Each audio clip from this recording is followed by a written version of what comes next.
بسم اللہ الرحمن الرحیم۔ السلام علیکم ورحمۃ اللہ وبرکاتہ۔ آج ہم اکابر صحابہ و صحابیات کے سلسلے میں جس شخصیت کا ذکر کرنے جا رہے ہیں وہ ہیں حضرت طفیل بن عمرو الدوسی رضی اللہ تعالی عنہ۔ الہی اسے ایسی نشانیاں عطا فرما جو ہر اس وقت اس کے کام آئے جب بھی یہ خیر و بھلائی کا ارادہ کرے۔ یہ فرمایا حضور صلی اللہ علیہ وسلم نے حضرت طفیل بن عمرو رضی اللہ تعالی عنہ کے لیے۔ حضرت طفیل بن عمرو الدوسی رضی اللہ عنہ زمانہ جاہلیت میں قبیلہ دوس کے اشراف اور سرداروں میں ایک ممتاز سردار تھے، اور عرب کے چند گنے چنے بہادروں میں ان کا شمار ہوتا تھا۔ ایسے سخی تھے کہ کبھی ہنڈیا چولہے سے نہ اترتی، اور ایسے فراخ دل تھے کہ کسی بھی ضرورت مند کی آمد پر ان کے گھر کا دروازہ بند نہ ہو۔ بھوکے کو کھانا کھلاتے، خوفزدہ کو تسلی دیتے، اور پناہ چاہنے والے کو اپنے ہاں پناہ دیتے۔ اس کے ساتھ ساتھ وہ بلا کے ذہین و فطین تھے۔ انہیں نہایت حساس دل ملا تھا۔ ان کا شعور بہت لطیف تھا، کلام کے تیور پہچانتے تھے اور ایسی بات کرتے جو جادو کا سا اثر رکھتی۔ جناب طفیل رضی اللہ عنہ نے تہامہ میں اپنا گھر بار چھوڑ کر مکہ معظمہ کا رخ کیا۔ یہ وہ وقت تھا جب رسول اقدس صلی اللہ علیہ وسلم اور کفار قریش میں کفر و ایمان کی مارکہ آرائی ہو گئی تھی۔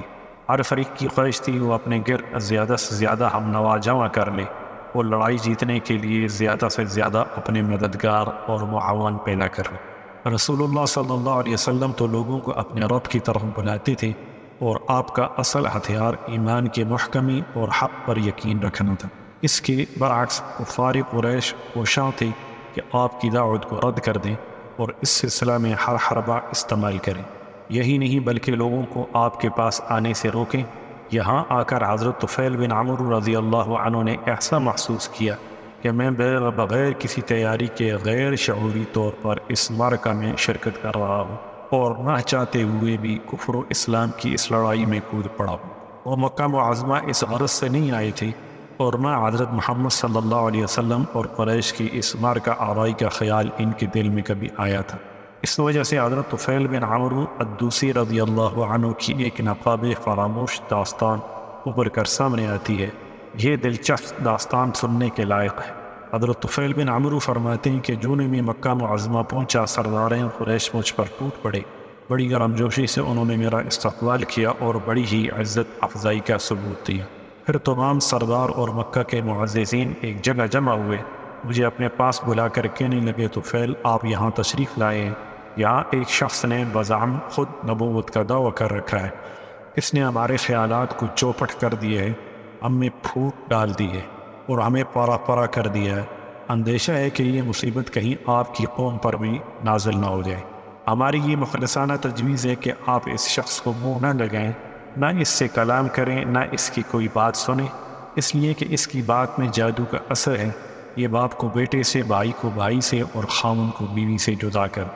حضرت طفیل رضی اللہ عنہ فرماتے ہیں بخدا وہ مسلسل مجھے حضرت محمد صلی اللہ علیہ وسلم کی طرف منسوب عجیب و غریب داستانیں سناتے رہے اور مجھے ڈراتے رہے، یہاں تک کہ میں نے دل میں ٹھان لی کہ میں آپ کے قریب تک نہ نہ آپ سے بات کروں گا، نہ ہی آپ کی بات سنوں گا۔ صبح کے وقت میں جب طواف کعبہ اور بیت اللہ میں رکھے گئے بتوں سے برکت حاصل کرنے کے لیے گھر سے نکلا، جن کی کہ ہم بہت تعظیم کیا کرتے تھے، تو ذرائع احتیاط میں نے اپنے کانوں میں روئی ٹھونس لی کہ مبادا میرے کانوں میں کوئی بات پڑ جائے۔ حضرت محمد صلی اللہ علیہ وسلم کعبہ کے پاس کھڑے نماز اور عبادت میں مشغول تھے۔ ان کی نماز اور عبادات کا انداز بالکل مختلف تھا۔ مجھے اس منظر نے گھائل کر دیا۔ آپ کا یہ طریقہ عبادت مجھے ایسا بہایا کہ رگ رگ میں مسرت کی ایک لہر دوڑ گئی۔ دل ہی دل میں محسوس کیا کہ غیر ارادی طور پر آہستہ آہستہ آپ کے قریب ہوتا جا رہا، یہاں تک کہ بالآخر میں سچ مچ آپ کے قریب ہوں۔ اللہ تعالیٰ کو بھی شاید یہی منظور تھا میں آپ کی چند باتیں سن ہی لوں۔ چنانچہ میں نے رسول اللہ صلی اللہ علیہ وسلم سے عمدہ اور اچھی باتیں سنی۔ اس پر دل میں خیال آیا، طفیل بڑے افسوس کی بات ہے، ایک دانشمند شاعر ہے، حسن و قبح کو خوب پہچانتا ہے، یہ شخص جو کچھ بھی کہتا ہے اس کے سن لینے میں حرج ہی کیا ہے؟ اس نے اگر کوئی معقول بات کی تو مان لینا، بری بات کی تو دامن جھٹک کر الگ ہو جانا۔ جناب طفیل رضی اللہ عنہ فرماتے ہیں میں وہاں مسجد میں ہی ٹھہرا رہا، یہاں تک کہ رسول اقدس صلی اللہ علیہ وسلم عبادت سے فارغ ہو کر اپنے گھر کو چل دیے۔ میں بھی آپ کے پیچھے چل پڑا۔ جب آپ اپنے گھر میں داخل ہو گئے تو میں آپ کے ساتھ وہاں پہنچ گیا۔ میں نے عرض کی، یا رسول اللہ صلی اللہ علیہ وسلم، آپ کی قوم نے مجھ سے آپ کے بارے میں بہت سی باتیں کی ہیں۔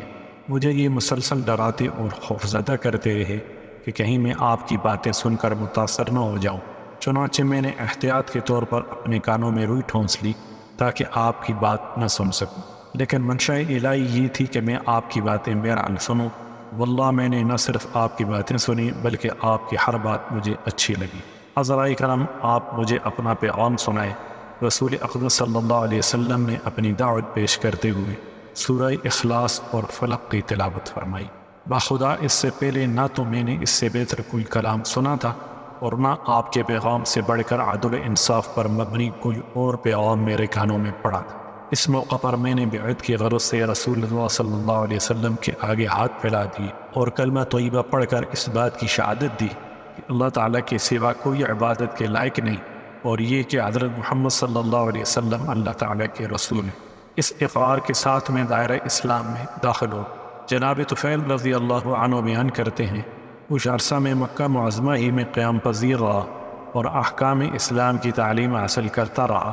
حتی الامکان اس عرصہ میں قرآن مجید کے کچھ اجزاء زبانی یاد کیے، اور جب میں نے اپنے وطن اور قوم کی طرف لوٹنے کا عزم کیا تو آپ کی خدمت میں حاضر ہوا اور کہا، یا رسول اللہ صلی اللہ علیہ وسلم، میں ایک ایسا شخص ہوں کہ میرا قبیلہ میری بات مانتا ہے۔ اب میں ان کے ہاں واپس جا رہا ہوں اور وہ بھی اسلام کا داعی بن کر۔ دعا کیجیے اللہ تعالیٰ مجھے کوئی ایسی نشانی عطا کر دے، جب میں انہیں اللہ تعالیٰ کی طرف بلاؤں تو وہ میری مددگار ثابت ہو۔ اس پر آپ نے میرے لیے دعا کی، الہی اس کو اس طرح کی ایک نشانی عطا کر دے جو ہر اس وقت اس کے کام آئے جب بھی یہ خیر و خوبی کا قصد کرے۔ میں جب وہاں سے اپنے وطن کی طرف چل پڑا اور اپنی بستی کے قریب ایسے مقام پر پہنچا جہاں سے قوم کے در و دیوار صاف نظر آ رہے تھے، تو کیا دیکھتا ہوں اچانک میری پیشانی پر چراغ کی مانند ایک روشنی دمک رہی ہے۔ میں نے اللہ تعالیٰ سے التجا کی، الہی اس روشنی کو میرے چہرے کی بجائے کسی اور چیز میں منتقل فرما دے، مبادا کہ میری قوم میرا چہرہ دیکھ کر یہ کہہ دے کہ اپنا آبائی دین چھوڑنے کی یہ سزا ہے۔ روشنی نے میرا یہ کہنا تھا کہ روشنی میرے چہرے سے ہٹ کر میرے نیزے کے بالائی حصے میں مرکوز ہو گئی۔ ایسا معلوم ہو رہا تھا کہ جیسے کوئی قندیل نیزے میں چمک رہی ہے۔ اور جب میں پہاڑ کی بلندی سے نیچے اتر کر اپنی قوم کے پاس آیا تو سب سے پہلے مجھے ملنے کے لیے میرا والد آیا جو بہت بوڑھا ہو چکا۔ میں نے کہا، ابا جان مجھ سے دور ہی رہیں، میں اور آپ کا اب کوئی رشتہ باقی نہیں رہا۔ باپ نے افسردہ ہو کر کہا، لخت جگر یہ کیسے؟ میں نے کہا، میں مسلمان ہو گیا ہوں اور میں نے حضرت محمد صلی اللہ علیہ وسلم کے دین کی پیروی قبول کر لی ہے۔ باپ نے بیٹے کی بات سن کر کہا، بیٹے اس سے کیا ہوتا ہے؟ میں بھی وہی دین تسلیم کیے لیتا ہوں جو تیرا دین ہے۔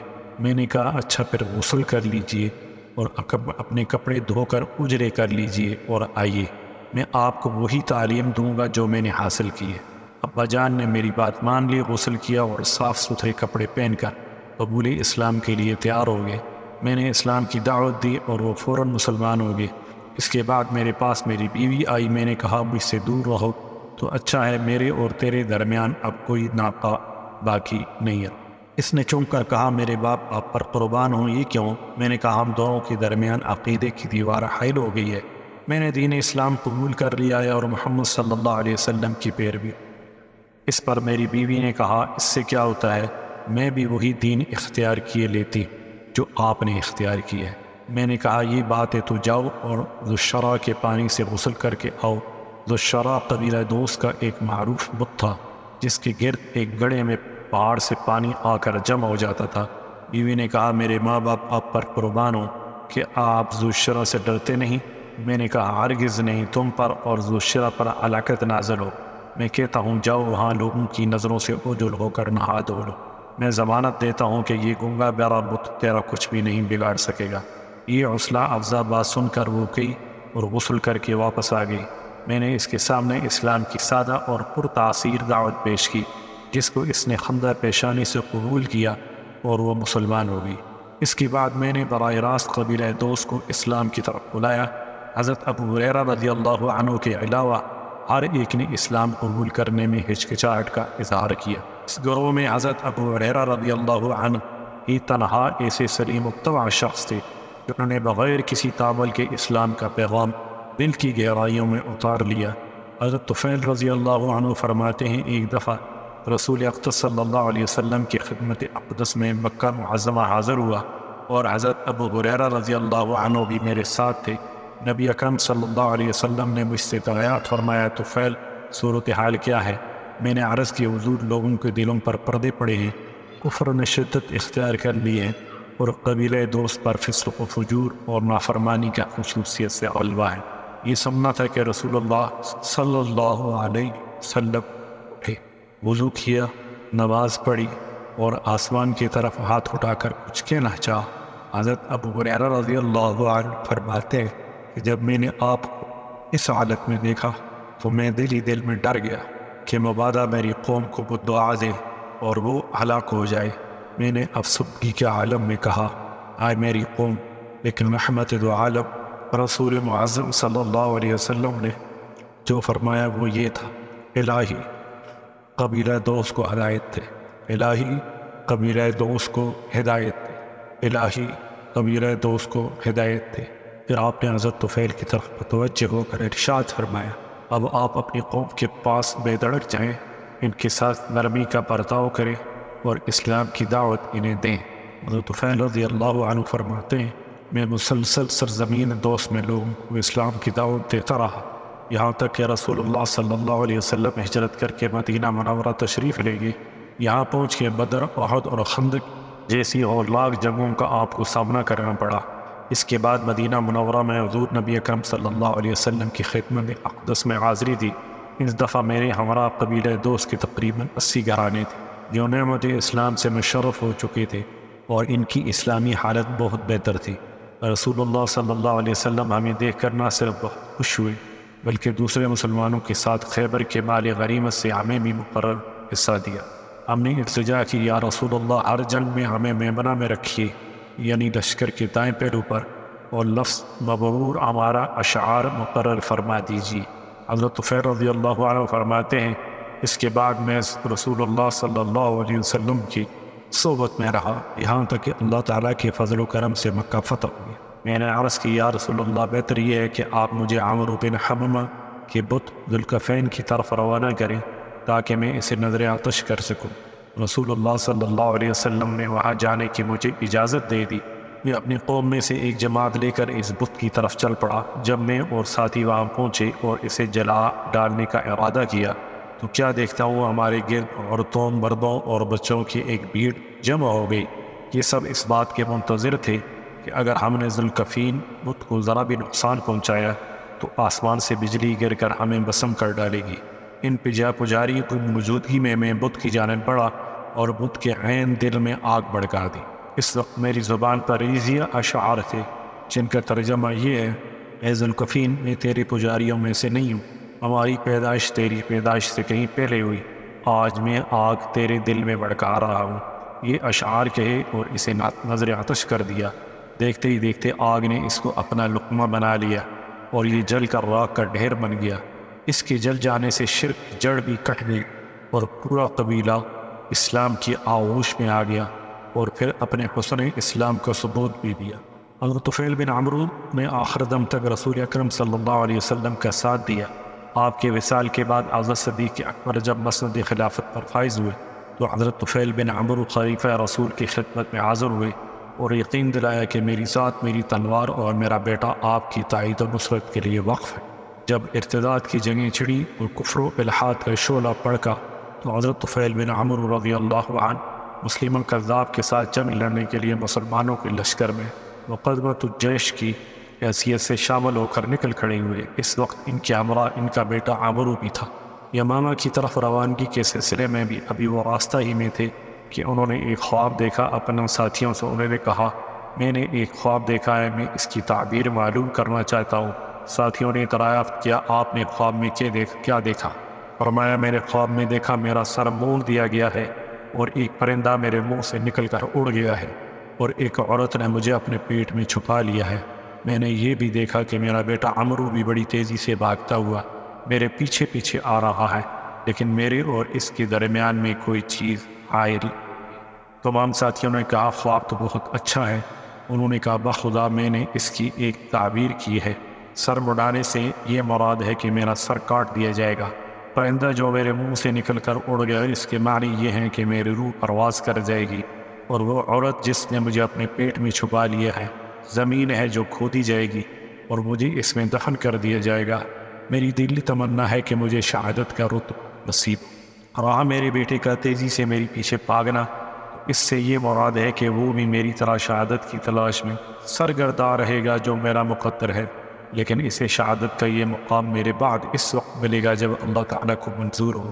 معرکہ یمامہ میں اس جلیل القدر صحابی حضرت طفیل بن عمرو الدوسی کو بڑی کڑی آزمائش سے دوچار ہونا پڑا، اور اس معرکہ میں لڑتے ہوئے اور طرح کی آزمائشوں سے گزرتے ہوئے جام شہادت نوش فرمانے کی سعادت حاصل کی، اور ان کا بیٹا عمرو بھی لگاتار دشمنوں سے برسر پیکار رہا، یہاں تک کہ زخموں نے اسے چور کر دیا، اور یہ اس طرح عرض یمامہ میں اپنے باپ کو اور اپنا کٹا ہوا ہاتھ چھوڑ کر مدینہ واپس لوٹ آیا۔ حضرت عمر بن خطاب رضی اللہ عنہ کے نور خلافت میں ایک مرتبہ حضرت عمرو بن طفیل آپ سے ملاقات کے لیے تشریف لائے۔ دسترخوان بچھا، اس وقت متعدد لوگ آپ کے پاس بیٹھے تھے۔ آپ نے سب کو کھانے کی دعوت دی۔ حضرت عمرو بن طفیل رضی اللہ عنہ ایک طرف الگ ہو کر بیٹھے رہے۔ فاروق رضی اللہ عنہ نے دریافت کیا، کیا بات ہے، آپ کھانے میں شریک کیوں نہیں ہو رہے؟ ایسا تو نہیں ہے کہ آپ اپنے کٹے ہوئے ہاتھ کی وجہ سے شرم محسوس کر رہے ہیں؟ جواب دیا، امیر المؤمنین بالکل یہی بات ہے۔ آپ نے ارشاد فرمایا، خدا کی قسم اس وقت آپ کے علاوہ کسی کو یہ شرف حاصل نہیں ہوا کہ اس کے جسم کا ایک حصہ اس سے پہلے جنت میں پہنچ جائے، یعنی ان کا وہ ہاتھ جو کٹ کر ان سے پہلے جنت میں پہنچ چکا ہے۔ حضرت عمرو بن طفیل کو شہادت سے فیضیاب ہونے کا خواب اسی وقت سے نظر آنے لگا تھا جب یہ اپنے باپ سے جدا ہو گئے تھے۔ غزوہ یرموک نے ان کے خواب کو پورا کر دیا۔ دیگر مجاہدین کے ساتھ یہ جہاد میں کود پڑے اور دشمنوں سے لڑتے ہوئے اس جام شہادت کو نوش فرمایا جس کی ان کے والد نے تمنا کی۔ حضرت طفیل بن عمرو رضی اللہ عنہ پر خدا کی رحمت ہو، یہ خود بھی شہید ہوئے اور ایک شہید کے باپ ہونے کا انہیں شرف بھی حاصل ہوا۔ السلام علیکم ورحمۃ اللہ وبرکاتہ۔